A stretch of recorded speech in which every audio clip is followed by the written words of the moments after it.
औरतें घर की जीनत हैं, औरतें घर की मलका हैं, उन्हें मर्द कमा कर खिलाए। मौलवी अपनी तरफ से नहीं कहता, कुरान में अल्लाह ने फरमा दिया रिजालु कव्वामून अलन निसा।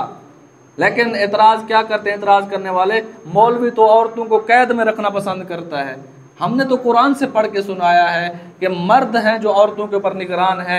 मर्द की जिम्मेदारी है जाके बाहर मजदूरी करे, बाहर जाके ईंट उठाए, बाहर जाके गैर मुल्क परदेश में जाके ज़िंदगी बसर करे। परदेश में गुजारना कोई आसान काम है? अपने घर को छोड़ के जाना, वालिदैन बूढ़े वालिदैन छोड़ के जाना, बच्चे छोड़ के जाना, वालिदैन की लाश पड़ी है, वो बेचारा परदेश में है, आ नहीं सकता। ये क्यों जा रहे हैं? ये अल्लाह ने शरीयत ने पाबंद मर्द को किया है कि जाओ बाहर कमाओ। औरतें घर में बैठेंगी, औरतें पर्दे में रहेंगी। लेकिन आज देखिए हमारे मर्द बेगैरत हो गए। बाजार जाके देखें, भरे हुए हैं, बेनकाब औरतें आ रही हैं। जिसका दिल करता है फौरन अपना बस रक्शे पे बैठे ही बाजार जा रही है। मर्द हैं, आंखों से देख रहे हैं, कह नहीं सकते, पूछ नहीं सकते। लेकिन अल्लाह ने तो मर्द को निगरान बनाया है। मर्द से अल्लाह पाक पूछेंगे कि ये औरत तुम्हारी निगरानी में थी, क्या तुमने इसको दीन सिखाया? क्या तुमने इसके हकूक अदा किए? मैं ये नहीं कहता कि उस औरत को घर में भूखा रखो। जो तुम्हारी जेब इजाज़त दे, जो तुम्हारी वुसअत है, तुम उतना उस पर खर्च करो, उस पर गुस्सा मत करो, उसे मारो मत, प्यार से समझाओ। लेकिन शरीयत की हुदूद की पाबंदी लाजिम करवाओ उससे। हम सोशल मीडिया देख रहे हैं, फिल्में देख रहे हैं, टिकटॉक देख रहे हैं, जिस तरह देखते हैं कि बेहयाई आम है, जिस तरह कह रहे हैं हमारा जिस्म हमारी मर्जी, औरतों के ऊपर जुल्म दिखा रहे हैं कि औरतों पे जुल्म हो रहा है। अब हमारे जो नौजवान नई नस्ल आ रही है वो उनसे मुतासिर हो रहे हैं कि भाई औरतों को बाहर खुला आने जाने दो। ये तो अल्लाह ने बेटी के ऊपर फजल किया है, औरत के ऊपर फजल किया है। जैसे पैदा होगी वालिद साहब की जिम्मेदारी, वालिद साहब की निगरानी, कमा कर खिलाएगा। अगर वालिद साहब फौत हो जाए तो भाई की जिम्मेदारी, भाई अपनी बहन को कमा कर खिलाएगा।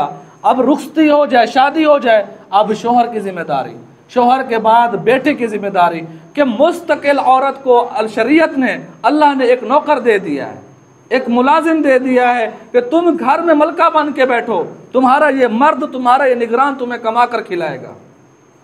हमारे इस वक्त इस्लाम के, हम अपने मुसलमान अपने हर शोबे में कमज़ोर हो चुके हैं। हर शोबे में उलमा मना करते हैं ये जो को एजुकेशन है, लड़की और लड़कियां इकट्ठे ना पढ़ें, जो उलमा जो है तरक्की में रुकावट हैं। इकट्ठे पढ़ने में कौन सी तरक्की मिल रही है? आप जाके देखें, जो नौजवान यूनिवर्सिटियों में पढ़ते हैं वो जाके हाल देखें यूनिवर्सिटियों के।